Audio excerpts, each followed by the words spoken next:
This is the equation for the principle of work and energy, where it is T1 plus summation of U1 minus 2 equals to T2.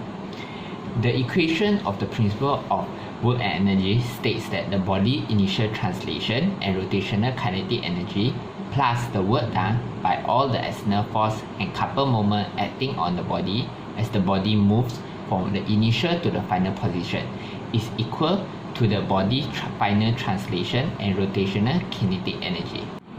The kinetic energy of the body is made up of two parts. Kinetic energy of translation is referring to the velocity of the mass center T equals to 1 over 2 mvg squared.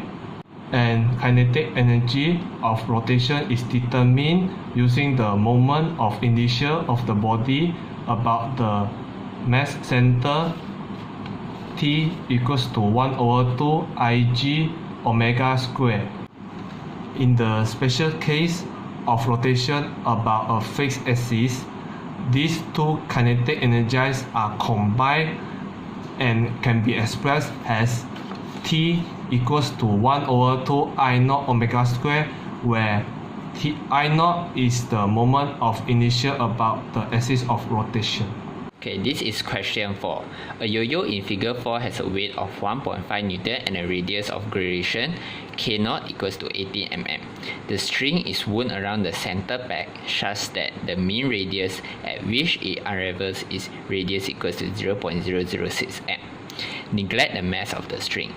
Calculate the yo-yo angular velocity when it has descended s equals to 0.9 meter when it is released from the rest. This is the diagram of the yo-yo.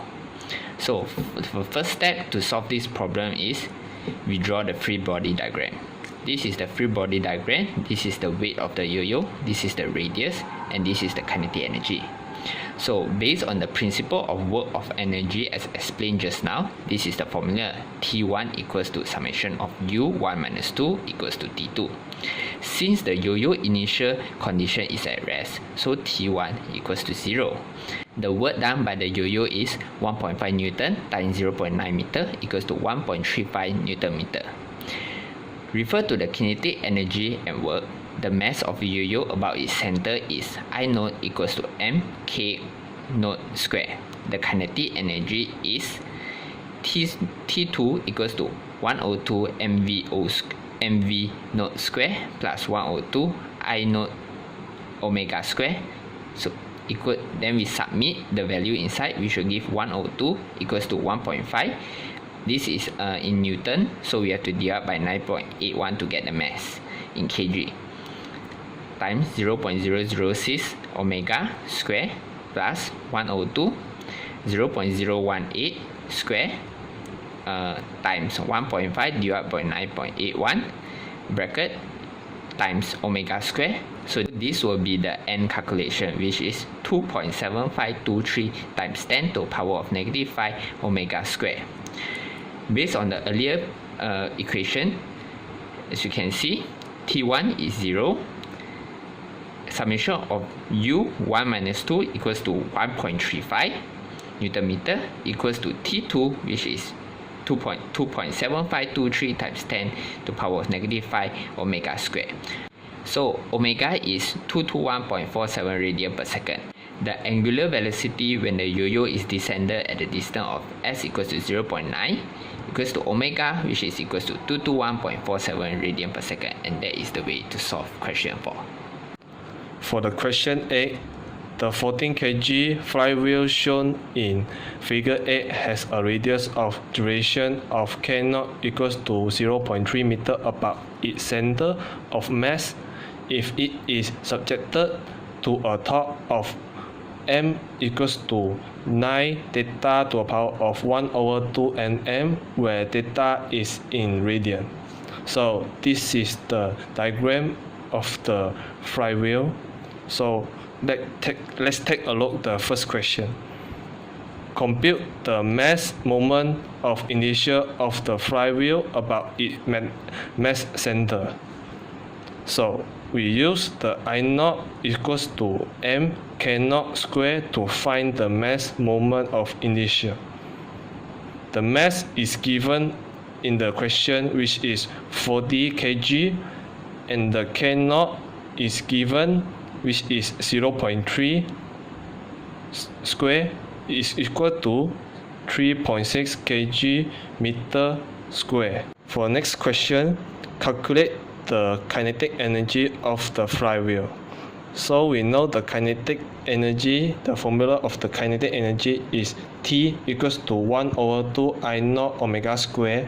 So we substitute the I naught equals to 3.6 into the formula and we get the 1.8 omega square. Next question.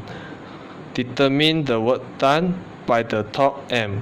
Since the wheel is initially at rest, which is T1 equals to 0, referring to figure A, W, OX, and OY do no work, while M do positive work. When the wheel rotated, theta equals to 5 revolution times 2 pi radian over 1 revolution is equals to 10 pi. This is the free body diagram of the flywheel.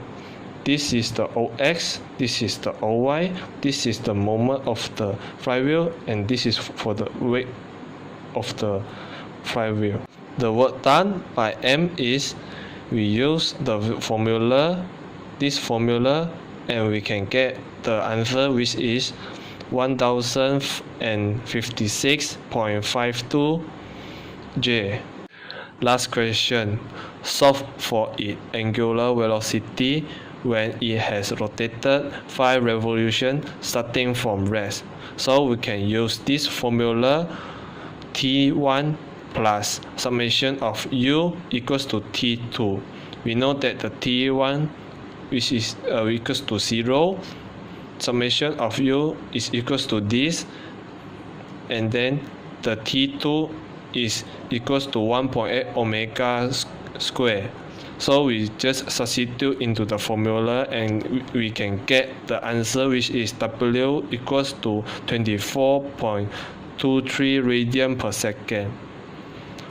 That's for question 8.